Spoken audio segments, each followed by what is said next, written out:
If you are a good-looking person, man, woman, but specifically women here, you are going to be prone to ridicule and judgment from other women, more so if you were less attractive.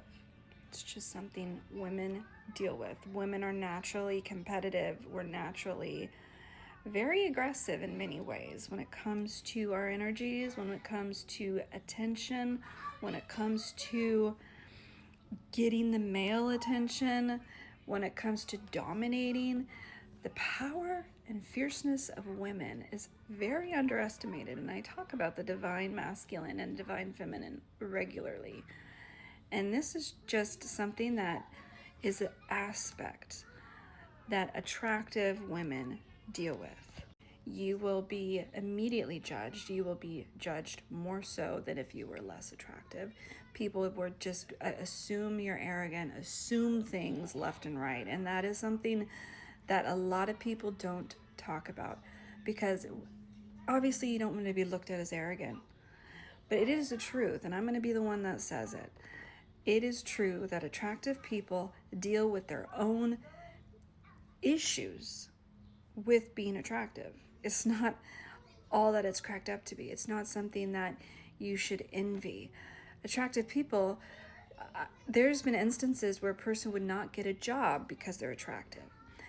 They saw future lawsuits in the making, sexual lawsuits, because this person was very attractive. So the people have been denied positions due to their looks.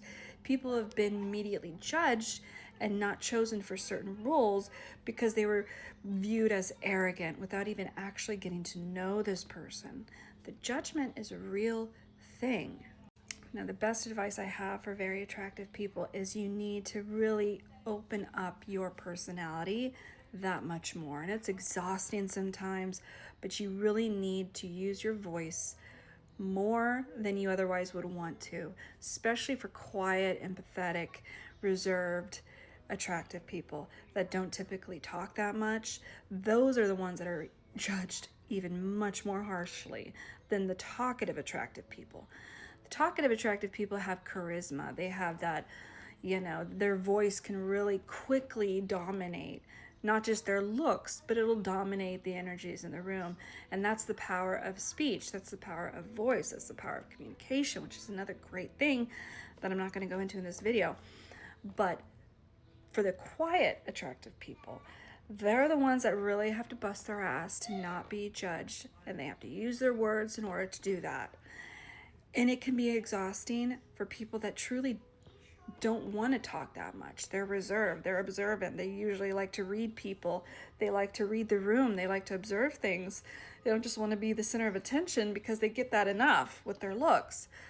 But oftentimes, if they don't find a balance, it will be something that they're going to have to just put up with and accept if they don't learn to find a balance with their voice and their personality coming through.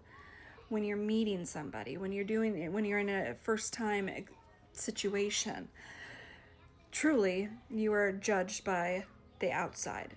Judge the book by its cover, that whole thing. It is true about looks. So smiling is a big thing. I always tell people, make sure you smile, make sure you're being warm and friendly. You cannot have to speak like the charisma people, like, the arrogant ones that truly are arrogant, because trust me, there are attractive people that it all went to their head. And that's kind of where the bad reputation derived from. But for those that are just trying to not be judged so cruelly, learn to have a balance. And the biggest, easiest thing a person can start doing is smiling. Smiling is always a welcoming thing that people look for. Expressions, people read expressions, people profile all the time. We are just naturally profiling everything and everyone. That's just what we do. It's a survival tactic. So the best advice I can give for attractive people that have been dealing with this and resonate with this, smile more, use your words wisely and always gently. And usually people will learn rather quickly that you're not one of those arrogant, bitchy people that know they're hot.